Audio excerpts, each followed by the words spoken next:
Do you know the dark history of the RMS Lusitania and how she was sacrificed to bring the United States into World War I? On May 1, 1915, the last footage ever taken shows her being guided by tugboats as she departs New York City for Liverpool, England. This 109-year-old film also captures the passengers arriving at the port, blissfully unaware that just 6 days later, on May 7th, a German U-boat would torpedo and sink the Lusitania off the coast of Ireland, resulting in the loss of nearly 1,200 lives, including 128 American citizens. It's important to note that the German embassy issued numerous warnings in American newspapers not to travel on British ships through Atlantic waters, particularly near the British Isles. It was clearly stated that they would be liable to destruction in those waters, and travelers sailing in the war zone on ships of Great Britain or her allies do so at their own risk. Although the risks were advertised, they were either downplayed or ignored. What was not known to any of the people aboard the ship, however, was that the British government was secretly using the vessel to transport military cargo, at least 173 tons of ammunition and shells. This was strictly against the rules for a passenger liner and made the ship a legitimate target in the eyes of the Germans.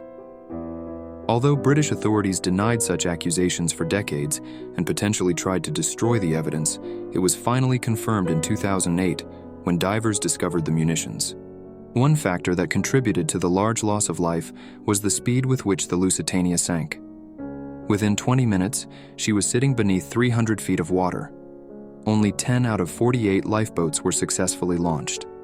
After the torpedo, survivors described a much larger secondary blast that caused the rapid sinking, originally thought to be the boilers exploding.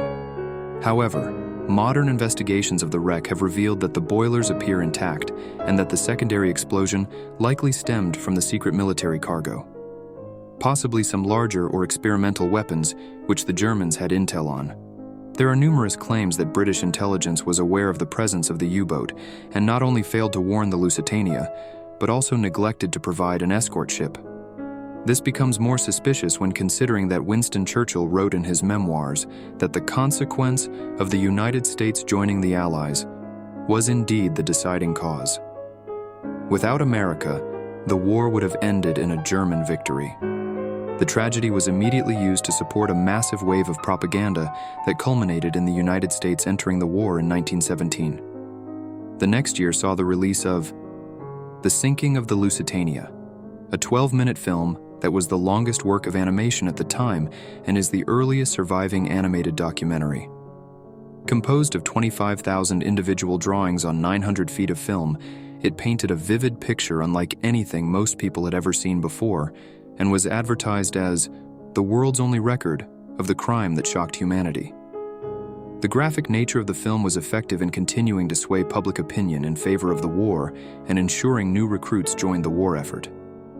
At 780 feet, the Lusitania and its sister ship, the Mauretania, were the largest ships in the world when they were launched in 1907, a title they held until the launch of the 882-foot RMS Titanic in 1911. Isn't it interesting that within 3 years, the two largest ships in the world both sank under questionable circumstances, leading to major world-changing events?